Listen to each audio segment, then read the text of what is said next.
Koukyu no Karasu. Ya, ini bagian terakhir dari part yang ngebahas Koukyu no Karasu dari volume satunya ya.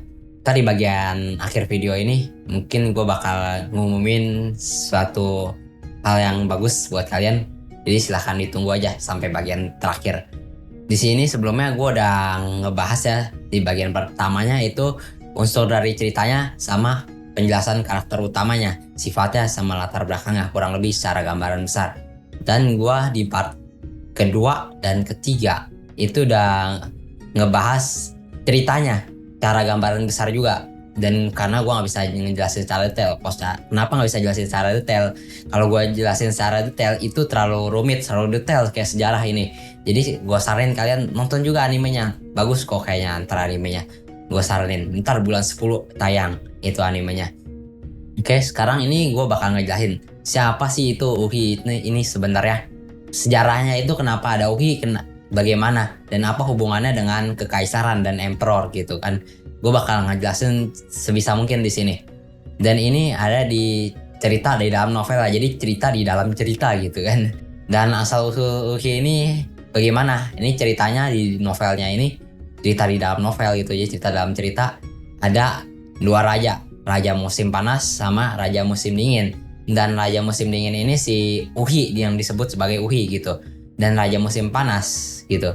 Sedangkan namanya si Koushun ini kan dia kan namanya Ka Koushun. K-nya ini dari kanjinya Natsu ya, dari kanji musim panas gitu kan.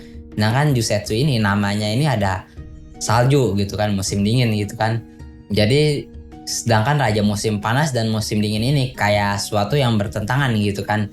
Sedangkan raja musim dingin ini, Uhi ini dipilih oleh Uren Nyanyan. Uren Nyanyan ini siapa? Itu kayak dewa di dalam cerita novel ini gitu kan. Jadi kalau dewa di dalam cerita novel ini si Uren Nyanyan ini nggak ngeberkahin gitu. Jadi ini kekaisarannya ini kerajaannya gitu jadi sering runtuh gitu. Jadi begitu bangkit lagi kerajaan runtuh, bangkit lagi kerajaan runtuh gitu, berulang-ulang ceritanya gitu. Dan dipilih lah ini si Uhi raja musim dingin ini sebagai perlindungan, jadi kayak pelayan dari si Uren Nyanyan gitu buat ibadahnya Uren Nyanyan gitu dewanya. Jadi yang ngeberkahin raja musim panas itu si raja musim dingin Uhi gitu. Jadi si raja musim panas ini nggak boleh jatuh cinta sama si raja musim dingin gitu kan. Ada ceritanya di dalam ceritanya ini si raja musim panas ini jatuh cinta sama musim dingin dan itu berkali-kali kerajaannya runtuh bangun kayak gitu, bangkit bangun gitu. Berkali-kali terulang sejarah itu berkali-kali dan itu disadarin karena nggak ada perlindungan dari Uren Nyanyan, dewa Uren Nyanyan ini. Jadi disiapin lah sebuah Uhi gitu, dimasukin ke dalam Yameikyu gitu, dikurung gitu, biar nggak ketemu sama dunia luar, terisolasi gitu sebagai Uhi gitu, nggak dikenal sama siapa-siapa gitu. Dan sebagai Uhi di awal ceritanya novel ini juga si Jusetsu kan sendirian gitu, nggak ada siapa-siapa gitu kan, kesepian sebenarnya. Si Jusetsu ini juga diceritain kayak kesepian gitu, pengen ada temen gitu, pengen bersosialisasi, cuma nggak bisa, kayak emang nasibnya kekurung di sebagai Uhi di Yameikyu gitu, sendirian, emang ditetapin sebagai sendiri gitu. Cuma karena kedatangan si Koushun itu mulai ngerubah si nasibnya si Jusetsu sebagai Uhi gitu. Dan juga datangnya si Juju gitu sebagai Jijo yang ngebantu Yameikyu buat ngebersihin gitu, ngebantu si Jusetsu kurang lebih kayak gitu. Dan karena semua itu disebabin karena kedatangan si Koushun gitu sebagai emperor ke Jusetsu buat ngasih permintaan pertama. Di cerita sebelumnya, di part-part sebelumnya udah gue jelasin ya, di Hisui no Mikazari kedatangan si Koushun gitu kan, itu yang ngubah ceritanya. Dan nasibnya si Jusetsu itu mulai bergerak semua dari kedatangan si Koushun di sana. Awal kan si sebagai Uhi si Jusetsu ditakdirin untuk sendiri gitu, nggak ketemu sama siapa-siapa, kekurung sendirian gitu, nggak terisolasi dari dunia luar gitu kan. Jadi ada si Koushun yang datang gitu, ketemu pertama kalinya, dan semenjak itu nasib si Uhi ini, si Jusetsu ini mulai berubah gitu dong. Dan gue sempat ngebaca sedikit spoiler di volume selanjutnya, antar si Jusetsu ini ntar akhirnya bisa benar-benar bebas gitu. Dan spoiler di bagian terakhir itu penutupan di volume 7, si Jusetsu ini emang sepenuhnya bebas gitu. Jadi dia jadi kayak semacam pedagang pelaut kayak gitu si Jusetsu.